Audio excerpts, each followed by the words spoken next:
اختراع جديد بمناسبة الصيف، نسكافيه منزلينه الاسبانيش لاتيه دي حرفيا مش موجودة في السوبر ماركت، بتنزل الماركت بتتخطف خطف. فانا حقيقي متحمسة جدا ان انا اجربها واشوف هل فعلا تستاهل التجربة ولا لا. يلا بينا، بسم الله. لازم نرك شوية يعني عشان الكوندنس ممكن يكون متركز تحت ولا حاجة. الاول من غير ايس كده. بسم الله الرحمن الرحيم لوحده.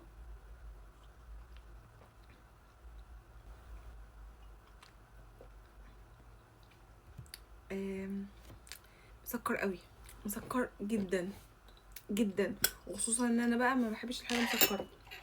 طيب هديله تجربه تانية. نحط هنا ايه؟ يبقى ايس كيوب قد ايه؟ ايس كيوب. يمكن لما نحطه هنا يختلف، نشوف التجربه. هو ايس كده. بسم الله الرحمن الرحيم.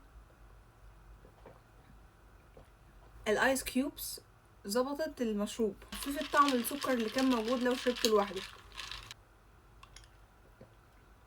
منعش جدا قوي، خطير. عجبني مع الايس كيوبس اكتر لما هو كان لوحده ما عجبنيش خالص.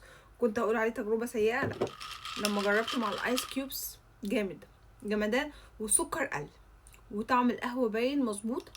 حلو يا جماعه، جربوه مش هتندموا. فدي كانت تجربه النهارده. جربنا البرودكت ده من نسكافيه اللي هو الاسبانيش لاتيه. سبانيش لاتيه. استناكم انتوا كمان تجربوه وتقولوا لي رايكم في الكومنتس، ولو جربتوه قولوا لي عجبكم ولا لا. بس كده، بون ابيتي.